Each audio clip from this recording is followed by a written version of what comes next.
The greater the risk, the higher the return. The higher the return, the more attractive the deposit product will be.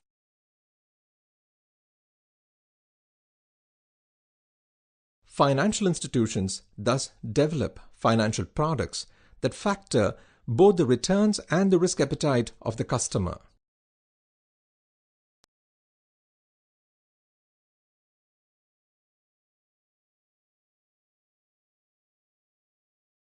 Islamic finance, while following the basic parameters of conventional finance, has an added mandate of Sharia compliance. Sharia has laid down the rules for the economic life of people like Ilyas and Ahmed. The main difference between the conventional economic system and the Islamic economic system is that the Islamic economic system is based on Sharia principles. Islam aims to minimize the social differences and help Muslims live in peace and harmony. Let's take a look at the differences between conventional and Islamic financial systems. The Islamic economic system is based on Sharia principles. The Islamic economic system is concerned about the moral implications of the business for which the money is used. Islamic financial system is based on equity and risk sharing, whereas conventional banking system is interest-based, which tends to yield risk-free return. In the Islamic financial system, the relation of investors to the institution is mainly that of partners, whereas in conventional banking, it is that of a creditor and a debtor.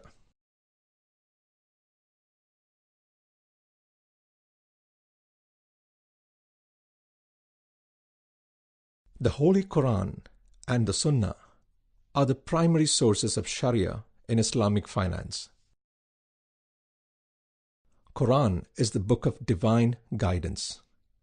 It is the literal word of God, which gives direction to mankind.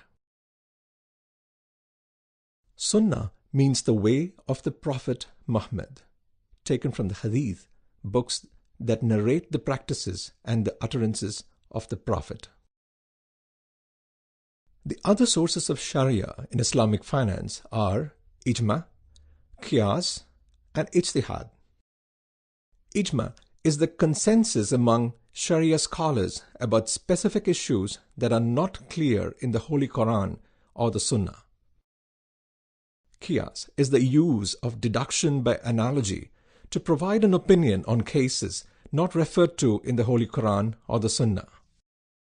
Ijtihad is the independent reasoning by Sharia scholars on cases not mentioned in the Holy Quran or Sunnah in the light of clear tenets of the Sharia.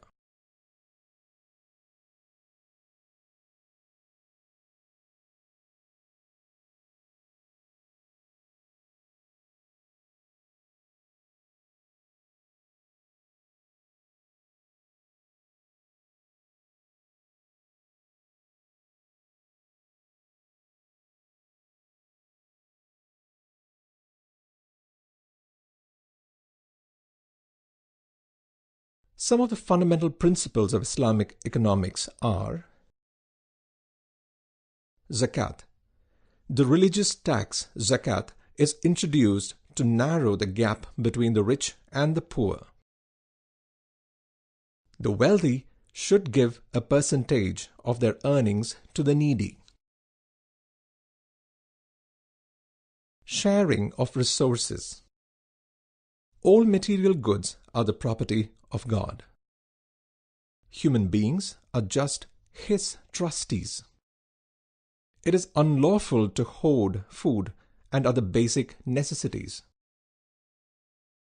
Everyone is required to behave responsibly and honestly and play a role in ensuring a just society. Extravagance. Muslims should be responsible in spending. Extravagance and wastage should be avoided. The true servant of Allah is neither extravagant nor stingy, but holds a just balance between those extremes. Islamic finance refers to the means by which financial institutions raise capital in accordance with Sharia, the types of investments and financing that are permissible under Sharia,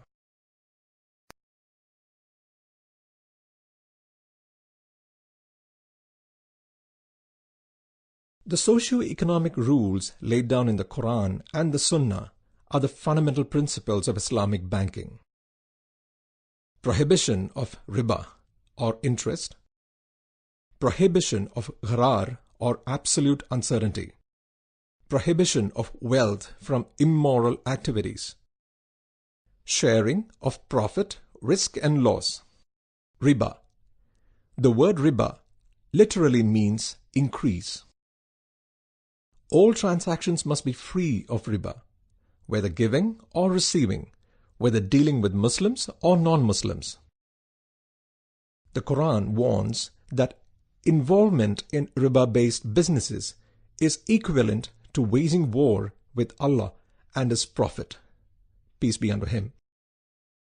All benefits and incomes sought in contracts, not covered by corresponding risk and value addition by way of labor or expertise, are riba.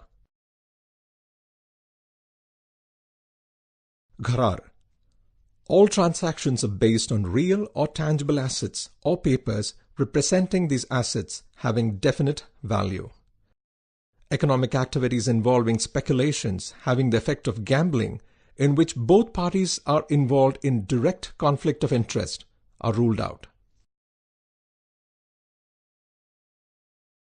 Wealth from immoral activities. Gains from morally or socially injurious activities like theft, gambling, and lotteries are prohibited. Dealing in liquor, pork, pornography, and other immoral services are haram. Ban on elements that are haram keep the Islamic financial products Sharia compliant.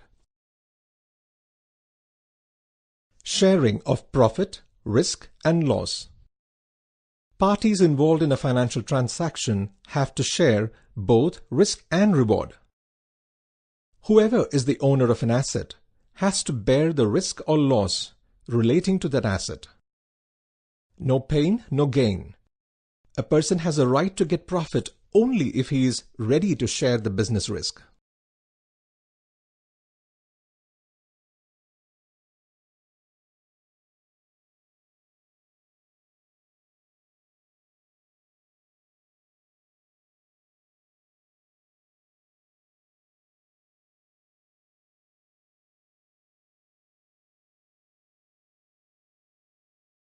Profit sharing in Islamic law. Profit can only be made through trade or investment. Therefore, Islamic banking is based on the trading or hiring of assets. Gains made by the Islamic bank are shared between the investors or account holders and the bank in a pre-agreed ratio. The twin pillars of Islamic banking. The two profit-sharing arrangements under Islamic law are mudaraba and musharaka. They are the two forms of partnership businesses and are known as the twin pillars of Islamic banking. Mudaraba. Mudaraba refers to a form of business contract in which one person with surplus funds who wants to invest in the business brings capital, and another person who wants to do business but lacks funds puts in his personal effort. The proportionate share in profit is determined by mutual agreement. Loss, if any, has to be borne by the investor.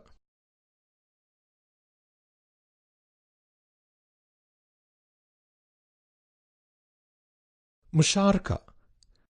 Musharaka is another form of joint business, in which two or more persons or institutions provide finance for a project. All partners have to work for the project. All partners are entitled to a share in the profit in a mutually agreed ratio, but loss, if any, has to be shared by all partners in the ratio of investment.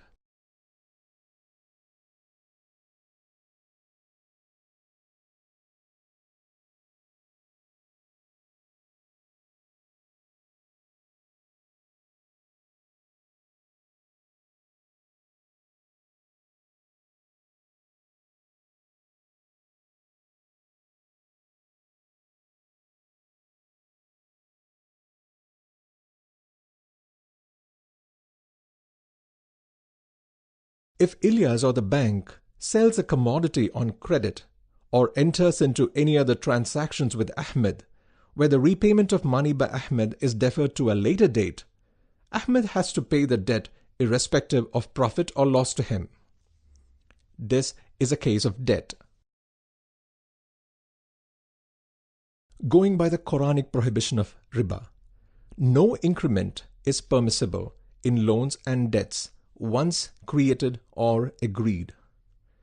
The lenders have the right to get only the principal amount of debt. Let's take a look at some of the rules on debt. When a debt is exchanged for money, it must be at par. When a debt is exchanged for another debt, that too must be at par. When a debt is sold or transferred to a third party for money, it must be sold at par only and with recourse to the original debtor. Adequate precautions must be taken to ensure the absence of riba in the entire transaction.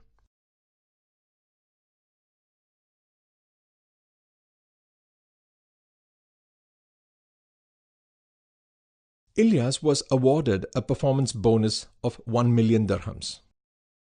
He is given an option to take the bonus amount either now or 10 years later. Ilyas would certainly prefer to take the money now. 1 million dirhams now means that Ilyas can buy goods worth the amount now. 1 million dirhams after 10 years would mean that he has to wait 10 years before he may buy the items. 1 million dirhams now implies Ilyas would have the alternative of investing the amount for 10 years and earning a return on the same. From the Islamic point of view, if Ilyas loans 1 million dirhams and gets any return over it after 10 years, it is termed as an interest-based loan. This has led to a mistaken notion that riba prohibition implies zero time value of money. Assalamu alaikum. I'm Omar. Welcome to the world of Islamic banking. In the next few minutes, you will learn about financial intermediaries, who they are, and the role they play in an economy. But before that, I would like you to meet two of my friends. Suppose Ahmed needs yarn worth about 10,000 dirhams for his textile unit. He approaches an Islamic bank. The bank purchases yarn from the market for 10,000 dirhams and sells it to Ahmed for 11,000 dirhams payable after 1 year.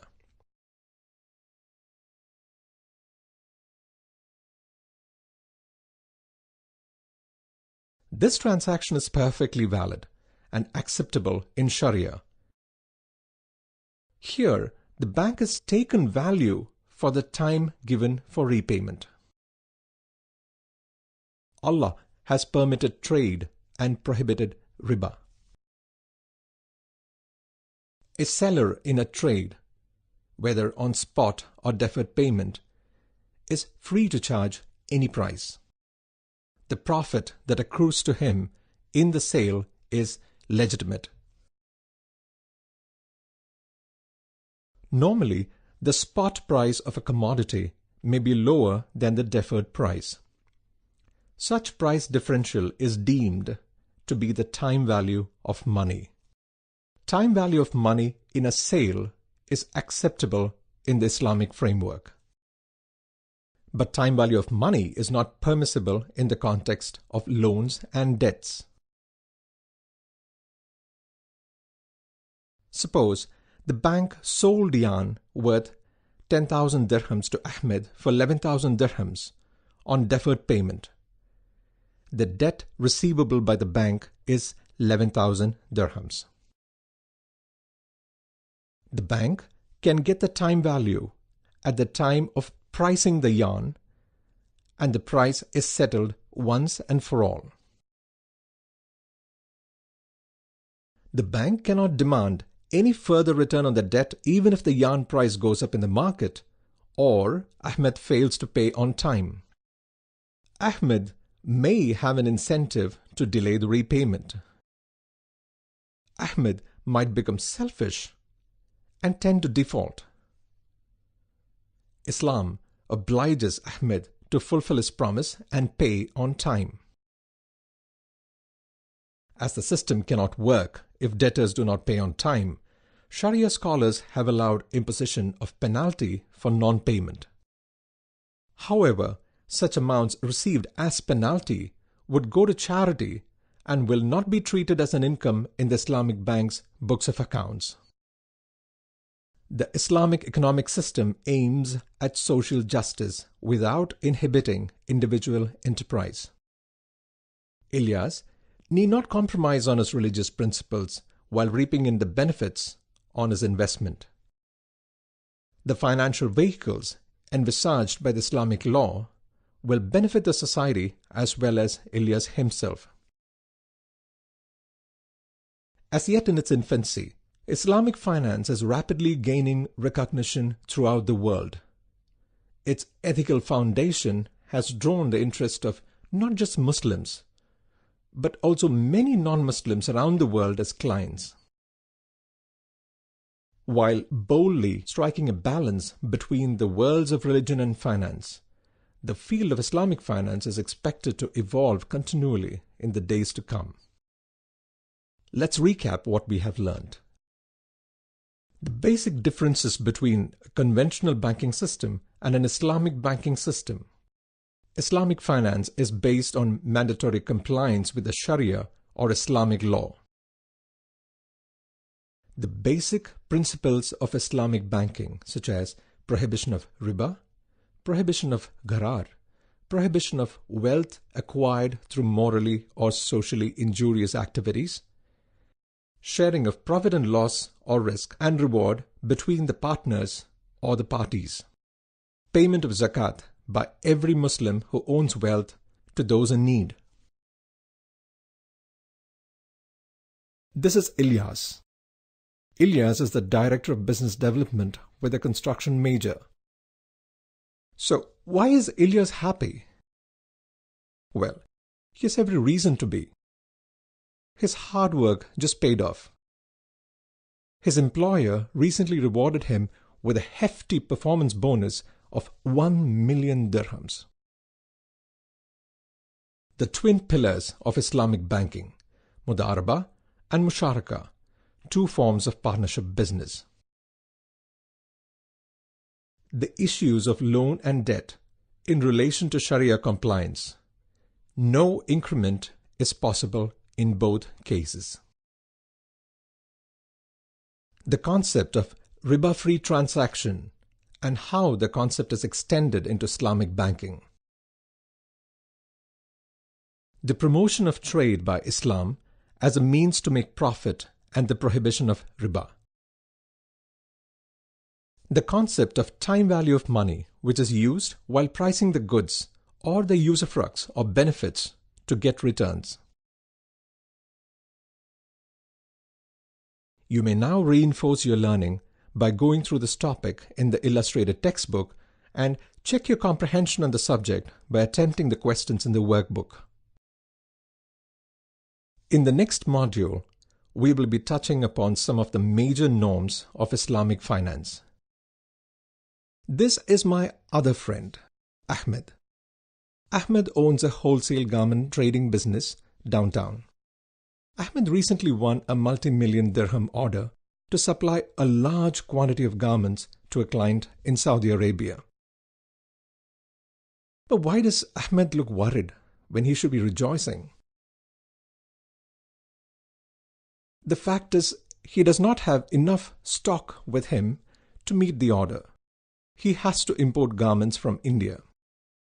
But for this, he is in need of 1 million dirhams. Unfortunately, he does not have that kind of money, and he has very little time left to meet the order. So, I have Ilyas who has a cash surplus of 1 million dirhams, and Ahmed who is short by 1 million dirhams to meet his working capital needs. To help Ahmed tide over his financial difficulty, I borrow 1 million dirhams from Ilyas and invest it in Ahmed's business.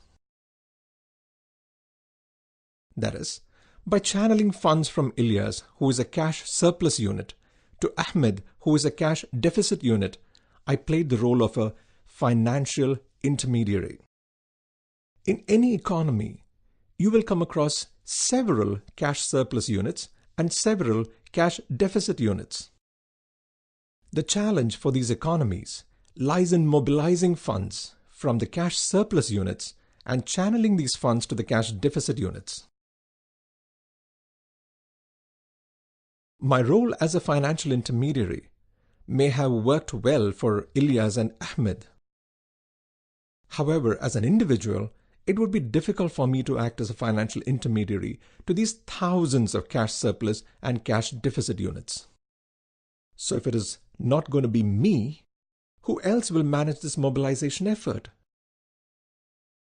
Financial institutions. These are banks, non-banking finance companies, and stock brokerages. These organizations are responsible for mobilizing funds from the cash surplus units, or the savers, and channeling the funds to the cash deficit units, or the borrowers or the fund users. Financial institutions structure financial products that help mobilize funds from the cash surplus units. For example, Islamic banks have deposit products and mortgage companies sell Islamic investment certificates or sukuk. Before subscribing to any financial product, investors weigh two factors. Investors prefer to earn returns on their investment. How much return do I get from investing? How easily can I convert into cash? Investors fear the element of risk in their investment. Will I get sufficient return on my investment?